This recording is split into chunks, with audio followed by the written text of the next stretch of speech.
Alright, just a quick video on how I'm making 600 to around 800,000 gold an hour depending on how fast I can complete the maps. It's around 30,000 gold a map, sometimes you get a lot more. At like a baseline it's around 25,000 pretty consistently, but sometimes you can get like 40, 50,000 if you get a nice bismuth. Or it revolves around 1, 8 modded glaciers, it has to be 8 modded.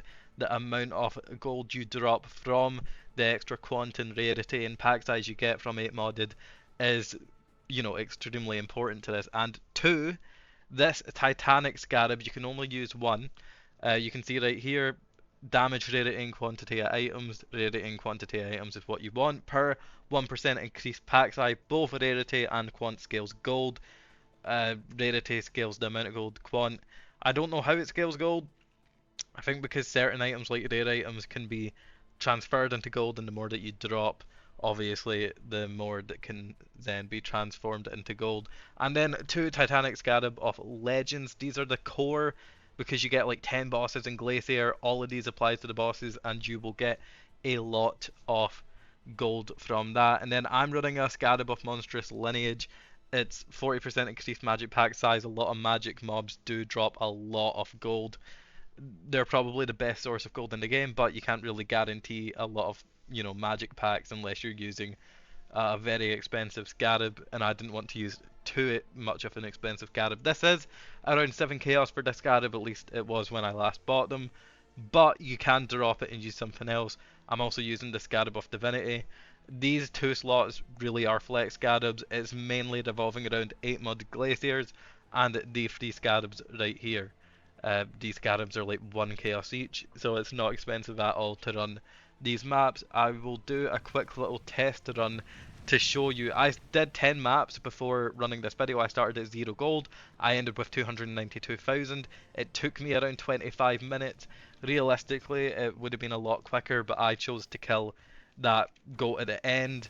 If I opted to not kill the goat at the end, I would have ended up having like 20, 30,000 less gold, but I would have ended up doing it all considerably quicker, so it would have been better for gold per hour. There is ways to better maximize your gold per map. I think Rogue Exiles, if you spec into Rogue, I'll show the tree after this by the way, but if you spec into Rogue Exiles on the tree and you replace that Pantheon Scarab with, Torment Scarabs, it shouldn't be that bad. You should still get quite a lot of gold from the Rogue Exiles, but they will be extremely rippy, which will not be fun. I've no idea why my game is lagging here. It's Vulcan, man. Bismuth does get you a lot more gold. Damn, that's a lot of gold right there. So if you get Bismuth at the start of the map, you're usually guaranteed a pretty juicy map when it comes to gold.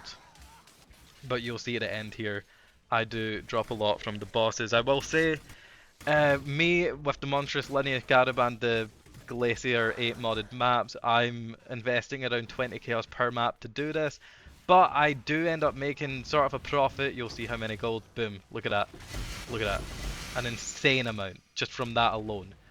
And you can see right here, by the way, this guy will yep, there we go.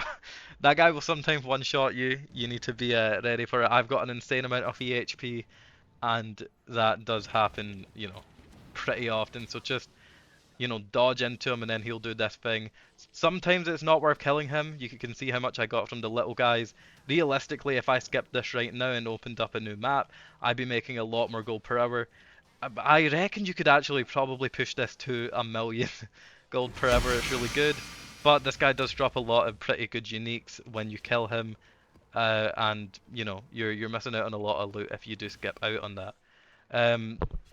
And that was it. I started at 292,000 gold. I ended with, how much did I make there? 35,000 gold in 2 minutes. I did die. If I didn't die, it would have been 2 minutes, but plus like 10 seconds from dying, going in and going out. So 35,000 gold, 2 minutes. This Scarab set up with the Pantheon Scarab, it disappeared. I will show you the Atlas right now. I will say before I show the Atlas, 8 modded Glaciers are not extremely available to buy. They are, semi available on TFT and stuff like that, bulk selling sites, but most people, farm Jungle Valley City Squares. So if you're struggling to buy 8 modded Glaciers, either 1, farm it yourself, or 2, run this on City Square instead. There's free bosses on City Square. You will get a lot of gold from that. Okay, this is the tree. We take all the item quantity and all the item rarity. We take all the map modifier effect. We take scarab slots because I do want to make the money back that I'm spending on these maps, and you do drop a lot of high value scarabs from the uniques that you're killing. We take shrines for the packs. We take strongbox for the packs. We take ritual percent. We don't have 100%, but we have enough so that ritual will spawn semi often. We take the Eater of World Altars, and when we get the Eater of World Altars, we take the Quant. And that's pretty much it. If you want a good strategy that you rush, you get a lot of gold if you need it.